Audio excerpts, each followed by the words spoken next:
बंद होंगे। मंदिर समिति ने कपाट बंद करने की सभी तैयारियां पूरी कर ली हैं।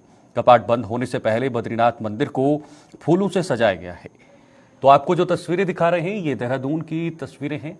ये बद्रीनाथ धाम की तस्वीरें हैं जहां पर आज जो है वो पूरी तरह से ये कपाट शीतकाल के लिए बंद होंगे।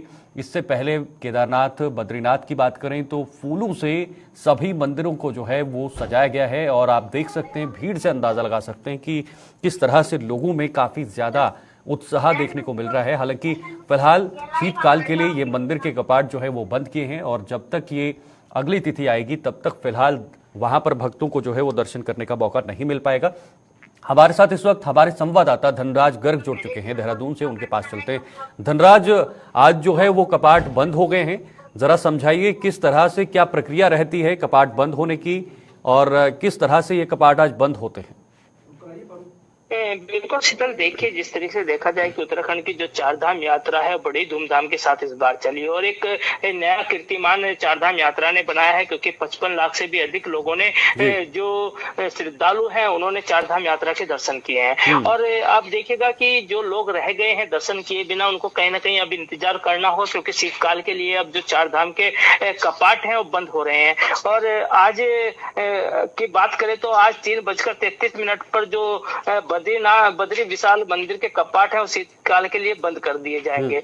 और जिस तरीके से देखा जाए अभी तक यदि हम पिछले बात करें, क्योंकि केदारनाथ जी के कपाट भी भैया दूज के दिन बंद कर दिए गए हैं, तो कहीं ना कहीं अब श्रद्धालुओं को जो कहा जाए कि इंतजार करना होगा, क्योंकि अब शीतकाल के लिए जो कपाट है चारों ही धामों के बंद हो चुके हैं। तो अब देखिएगा कि जो पूरी प्रक्रिया होती है वो कहीं ना कहीं इस तरीके से होती है कि पहले केदारनाथ इनकी एक डेट फिक्स की जाती है कि किस तरीके से कपाट बंद किए जाएंगे शीतकाल के लिए, और अब जिस तरीके से डेट फिक्स की गई थी उसी के तहत ये कपाट बंद किए जाते हैं। पूरी पूजा आरती के साथ और इसके साथ ही मंदिरों को सजाया भी जाता है, फूलों से सजाया जाता है, गेंदे के फूलों से। तो इस तरीके से देखा जाए तो जो पूरी प्रक्रिया है वो चारधाम कपाट बंद करने की वो विधि विधान के साथ बंद किए जाते हैं। ठीक है धनराज जी, जरा ये भी समझना चाहेंगे क्या कपाट बंद होने के बाद संपूर्ण रूप से ये बंद रहते हैं या स्थानीय स्तर पर लोकल लेवल पे जो है पूजा वगैरह की जाती है पुजारियों द्वारा? क्या इस तरह की कोई वहां पर एक मौका रहता है? बिल्कुल, देखिए शीतल, आपको बता दें कि जब कपाट बंद हो जाते हैं तो उसके बाद कोई पूजा अर्चना वहां पर नहीं की जाती, क्योंकि जिस तरीके से देखा जाए कि जो कपाट बंद होते हैं वो शीतकाल के लिए बंद किए जाते हैं, क्योंकि वहां पर इतना ठंडा हो जाता है, बर्फ इतनी इस कदर वहां पर पड़ी होती है कि किसी को भी वहां पर जाने की हिम्मत नहीं जुटा पाता है और ऐसे में कहीं ना कहीं काफी दिक्कतों का सामना वहां पर करना पड़ता है। तो इसी वजह से शीतकाल के लिए कपाट बंद किए जाते हैं। और जिस तरीके से देखा जाए कि जो आज मंदिर बद्रीनाथ मंदिर है उसके कपाट बंद किए जाने हैं, उसको लेकर पूरी प्रक्रिया जो है वो महाभिषेक पूजा भी होगी और 4:30 बजे सुबह से ही तत्पश्चात बाल भोग भी लग चुका है। और देखिएगा कि दिन 11 बजे का जो दिन का राजभोग है वो भी लगाया जाएगा और सायंकालीन की जो आरती है वो भी की जाएगी। और इस तरीके से देखा जाए कि जो 3:33 पर है उसके बद्रीनाथ जी कपाट बंद कर दिए जाएंगे। ठीक है, जिस तरह से आपने कहा कि इस साल जो है वो रिकॉर्ड टूट गया है, काफी मात्रा में श्रद्धालु वहां पहुंचे। कुल मिलाकर पिछले कुछ सालों की बात करें तो कोरोना के चलते लोग वहां नहीं पहुंचे थे और भी कुछ समस्याएं थी, लेकिन इस साल काफी ज्यादा श्रद्धालु वहां पर पहुंचे हैं। तो उत्तराखंड की बात करें तो कितनी मजबूती मिलेगी इन यात्रियों के बढ़ावे से, क्योंकि लगातार श्रद्धालु वहां पर आए हैं काफी मात्रा में, तो पूरे उत्तराखंड की बात करें तो कितनी मजबूती मिलती है?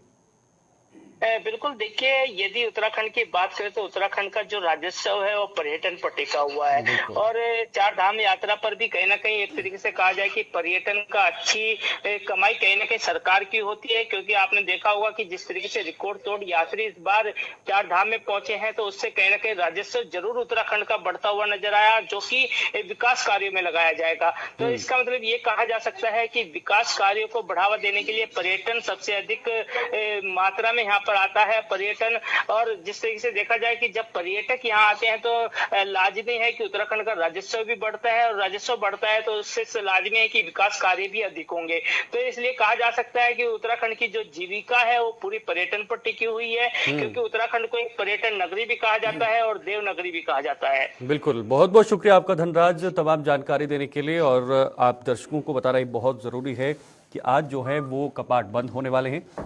जिस तरह से हमारे सहयोगी ने बताया कि पूरे विधिवत तरीके से विधान तरीके से जो है इनको आज बंद किया जाएगा। दोपहर 3:33 पर इन सभी धामों के जो कपाट हैं वो बंद हो जाएंगे और फिलहाल ये तब तक बंद रहेंगे जब तक इसकी अगली तिथि खुलने की जो है वो निकलकर सामने नहीं आएगी। और इससे पहले यहाँ पर जो मंदिर हैं उनको फूलों से सजाया गया है। आप साफ तौर पर तस्वीरों से देख सकते हैं वहां पर किस तरह से भक्तों की भी काफी ज्यादा भीड़ लगी हुई है।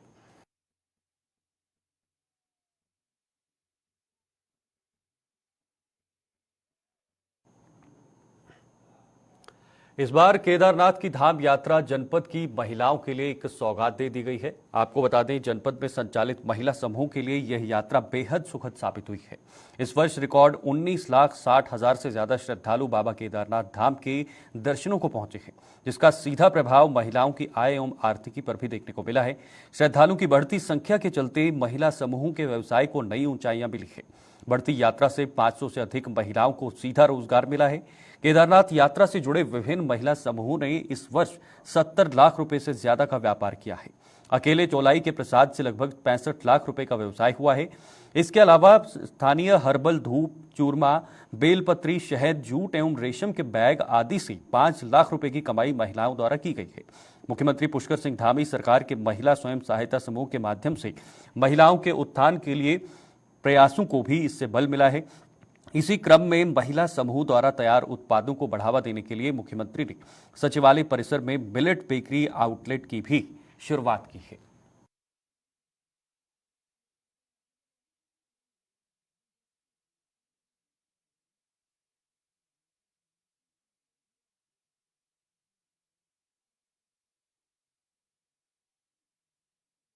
तरह से वहां पर लगातार जो इस बार काफी मात्रा में यात्री पहुंचे, जिससे सीधा सीधा फायदा जो है वो लोगों को मिला है और वहां की महिलाओं को खास तौर पर मिला है और इससे काफी फायदा भी उनके व्यवसाय पर पहुंचा हुआ है।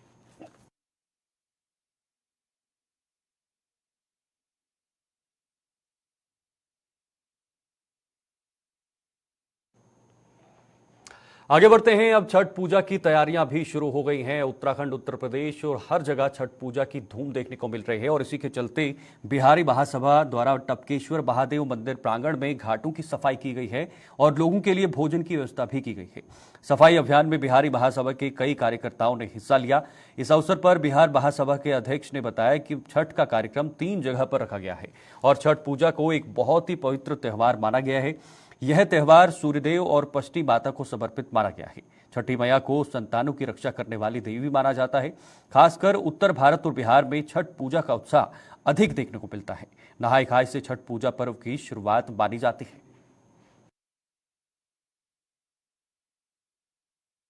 पूजा की शुरुआत दिवाली के दूसरे दिन से ही हो जाता है। पहले दिन हम लोग छठ पूजा के लिए घाट का चुनाव करते हैं। सभी लोग निकलते हैं कमेटी बना के, टीम बना के कि किस किस घाट पे छठ की व्यवस्था करना है, किधर व्रतियाँ ज़्यादा है। दूसरे दिन से हम लोग घरों की सफाई और घरों में चुनाव होता है कि हमारे यहाँ कौन कौन व्रत कर रहे हैं। तीसरे दिन हम लोग जो आज नहाय खाए के कार्यक्रम है, यहाँ पे हम लोग नहाय खाए में प्रसाद के रूप में चावल, चने के दाल, लौकी की सब्जी मुख्यतः ये प्रसाद के रूप में बनाया जाता है और व्रती भी खाती हैं और जो घर के परिवार हैं, समाज के लोग हैं, आस पड़ोस के लोग को बुला के खिलाया जाता है, वो होता है।